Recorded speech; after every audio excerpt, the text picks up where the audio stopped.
Electrician trade का क्षेत्र कितना व्यापक है, इसका अनुमान हम इस बात से लगा सकते हैं कि आज हमारे हर घर में कोई ना कोई बिजली से चलने वाला उपकरण अवश्य उपलब्ध होता है। हमारी दिनचर्या ही बिजली के उपकरणों के द्वारा शुरू होती है। यदि घर में सुबह सुबह लाइट अवेलेबल ना हो तो हमारी दिन की शुरुआत ही संभव नहीं हो पाती है। इलेक्ट्रिशियन ट्रेड के अंदर हम उन सारे अप्लायंसेस की रिपेयर का कार्य ट्रेनी को सिखाते हैं, जिससे वो उनकी रिपेयर कर सके, उन्हें अच्छे तरीके से हैंडल कर सके।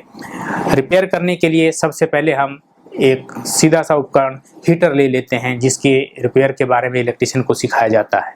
रिपेयर करने के लिए इलेक्ट्रिशियन ट्रेड में उसे सिखाया जाता है कि इस ऑपरेटर्स के अंदर कौन कौन से भाग लगे हैं, कौन से भाग का क्या कार्य है और उसे किस तरह से रिप्लेस या रिपेयर किया जा सकता है।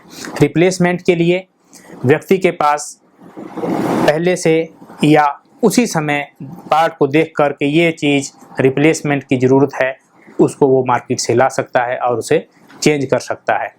अगर हमारे पास मार्केट में वो चीज़ अवेलेबल नहीं है तो हम कोई अल्टरनेट रास्ता ढूंढकर भी उसको रिपेयर करना उसे सिखाते हैं।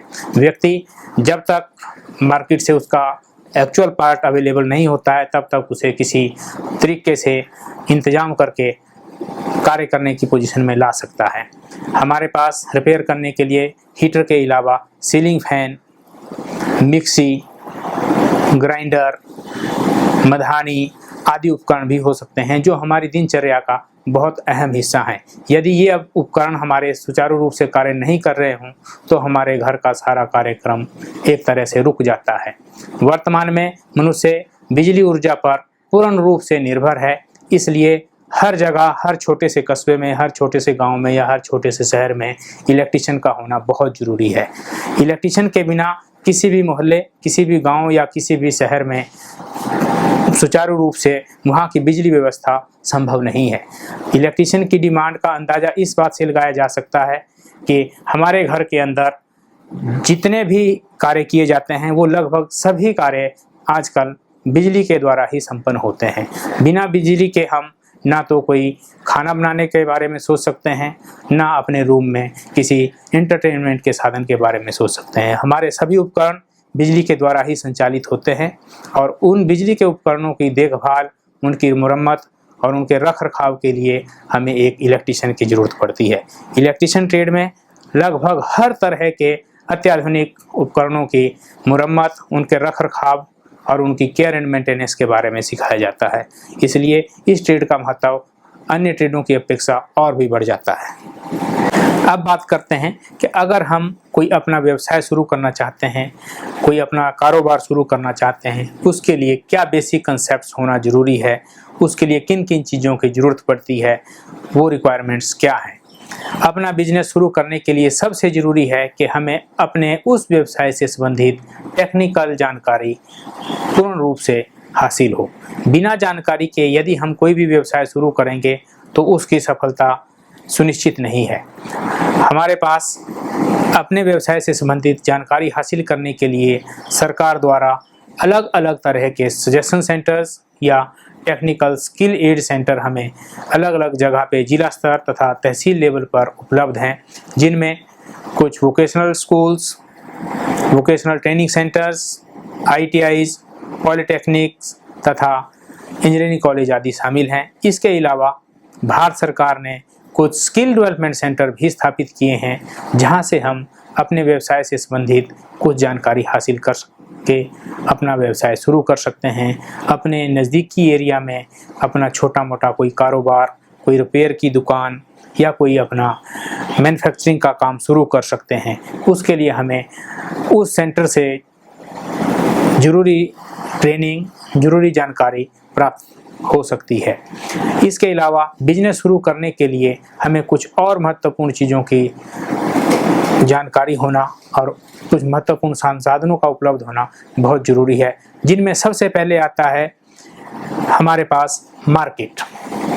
हम जो भी कार्य शुरू करना चाह रहे हैं, जिस भी बिजनेस को हम अपनाना चाहते हैं, उससे संबंधित मार्केट का हमें नॉलेज होना ज़रूरी है। बिना मार्केट से हम कोई भी कार्य शुरू कर दें, वो कार्य सफल नहीं हो सकता है। मार्केट के लिए हमें कुछ समय देकर सर्वे करना पड़ता है कि इस मार्केट में जो मैं प्रोडक्ट बनाने जा रहा हूँ या जो मैं कार्य शुरू करने जा रहा हूँ उसकी सफलता या उसकी डिमांड कितनी है। जब हमें मार्केट की उपलब्धता हो जाए, मार्केट हमें मिल जाए, उसके बाद ही हमें कार्य शुरू करना चाहिए या अपने व्यवसाय के बारे में सोचना चाहिए। हमें अपने व्यवसाय को शुरू करने से पहले उसका प्रॉपर प्लान तैयार करना चाहिए और उस प्लान को रूबरू पूरे तरीके से एग्जीक्यूट करना चाहिए, तभी हमारा व्यवसाय या हमारा वो कार्य सफल हो सकता है।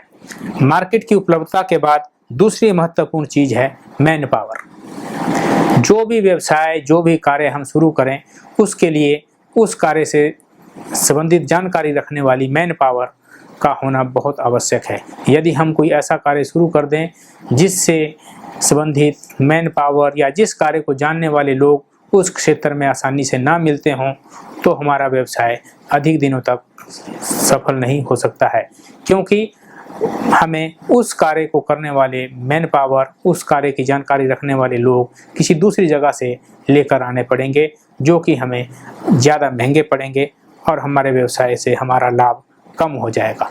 स्किल्ड मैन पावर के बाद अगली जो महत्वपूर्ण चीज़ है वो होती है पूंजी अर्थात मनी।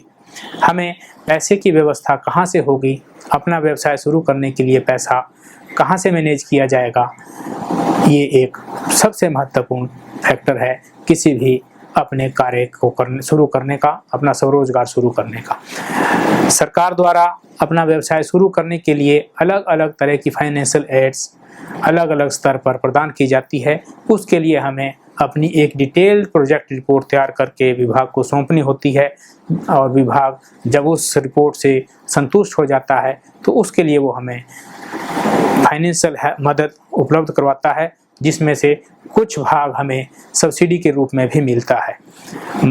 हमारे पास जो भी पूंजी उपलब्ध हो उसे हमें इस तरीके से, इस तरह से डिवाइड करना होता है कि हम अपने मशीनरी के ऊपर कितना पैसा खर्च करेंगे, अपने रॉ मटेरियल के ऊपर कितना पैसा खर्च करेंगे।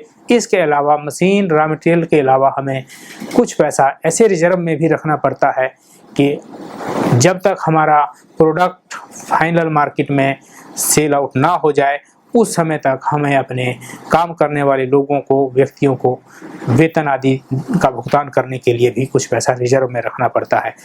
मटेरियल के लिए हमें अलग अलग मार्केट का सर्वे करके ये ज्ञात कर लेना चाहिए कि हमें अपने मैन्युफैक्चरिंग यूनिट के लिए या अपनी रिपेयर की दुकान के लिए ज़रूरी मटेरियल सस्ते दामों पे और अच्छी क्वालिटी का मटेरियल कहाँ से उपलब्ध हो सकता है।